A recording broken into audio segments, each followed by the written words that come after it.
Hey guys, it's Amy at Zoe Beck, and I'm going to do my November wrap-up part 2.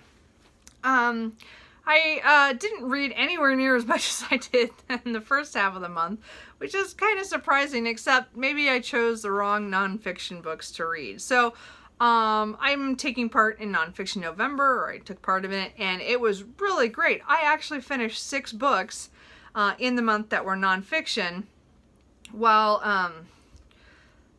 and then I have 2 that I'm in the middle of, and then 1 I decided not to read. So, but beyond that, really, I mean, I did really good. I mean, for the whole month, considering that I wrote 50,000 words on my own novel, I read 2,541 pages, which averages, if I always average it by the day, you know, how many per day I'm reading, and it was over 84 and a half pages a day during a month when I'm writing 50,000 words.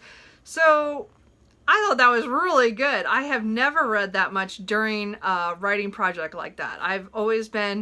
It's very hard for me to read a lot when I'm writing a lot.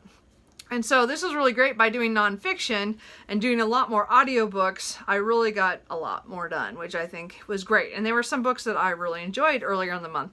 The end of the month, there's a book I really, really enjoyed, and then there's a little harder to read, and then one I gave up on, and so here we go.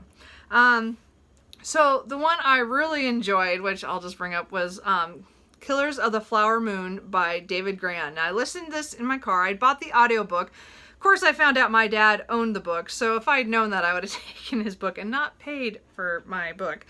But this has to do with the Osage murders back in the late 1910s and 20s, and it was and the birth of the FBI. So it was really a fascinating audiobook in the way that it had 3 parts. It had the first part was kind of from one of the Osage, like more directed on the actual Osage Native Americans and their, what they were going through. And then this middle section was on the FBI and the investigator in charge, Tom White. And it was really interesting because they got a different voice actor to do his part that sounded more Texan and more, I don't know, it was a different voice. Anyway, and then the last voice was more the scholarly voice because it was more David Grann's own, his journey of talking to the Osage people later in the late 2000s when he was writing this.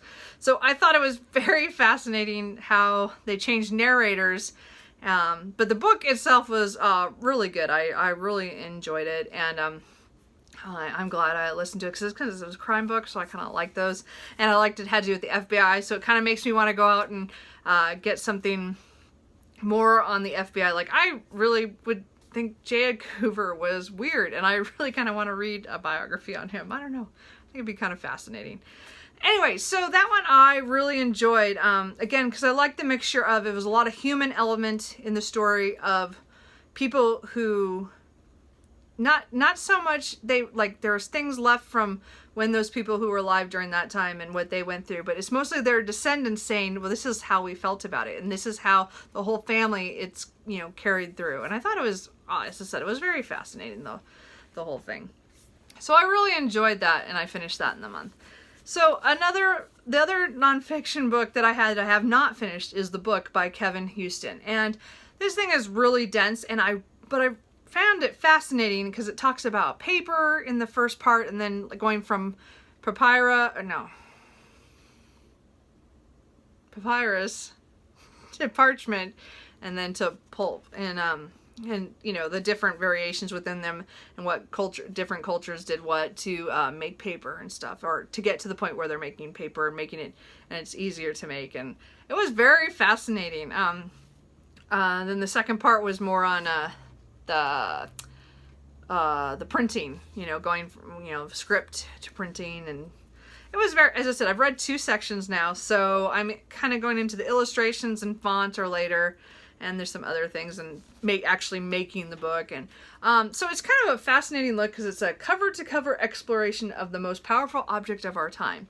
And again, being a book lover, I think it's a very interesting book. It's a very slow read. and I had to kind of put it down for a little bit because I read it for a week and it was dragging because it was just so hard to pick it up all the time. So, but I still want to kind of get it done before it's due back to the library. So I'm going to continue trying to read that in the next week. A book that I picked up, but I've decided not to read, but I did read 30 pages, was Jane Austen at Home by Lucy Worsley. Now, I saw this on a couple of people's channels, and mostly I think I saw it on Nonfic Books, Gemma's channel. And I really wanted to read it because I do like Jane Austen, and enough that I wanted to kind of read about her life, because I've never really...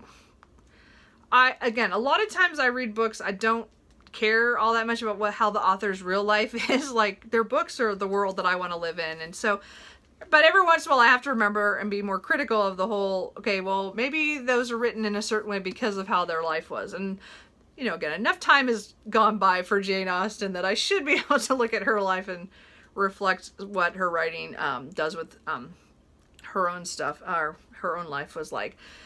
But I couldn't read it. Because after I put down the book to try to read this was just kind of it was so dense.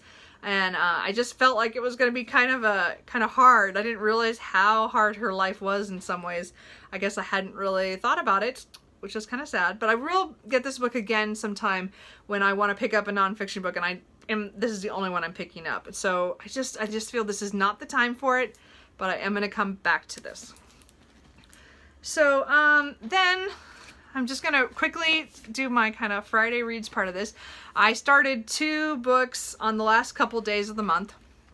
I, first picked up the first fiction book for the month since, the short story collection, Star Wars one I did earlier in the month, is A Long Way to a Small Angry Planet by Becky Chambers. Again, a lot of people know about this book. I hadn't ever picked it up. I didn't know anything about it until I was really into BookTube and watching it more, and then did my channel. But we had it as one of our options for my sci-fi book club. So when they put it up, I decided, well, what the heck, I voted for it. So we were going to read it for December. So I started it already. I'm not very far. I'm only about 46 pages in. So not very far, but as I said, I don't have an opinion on it yet. I mean, it's an easy read so far. So we'll see, because I know a lot of people really enjoy that. And again, I love sci-fi, so, you know, it'll be fun. And then I started my last nonfiction book that I promised my dad I would read, which is Unbroken by Laura Hillebrand. And I've just been listening to it in my car for 2 days now, so I started it on the 30th. And so far, it's really good. I actually was kind of unsure at the first part, because, again, I'm listening to the audiobook because, as I said, I'm trying to get through them. And I have the physical book here, so at night I go through and all the pictures and read all the little extra notes and stuff. But I just... as I said, I don't do a whole lot of memoirs of, and this is kind of what this feels like right now, because it talked about his childhood a lot in the first section, and his Olympic stuff, and that was all cool. It's just, it's funny how I don't think about it as, I don't know.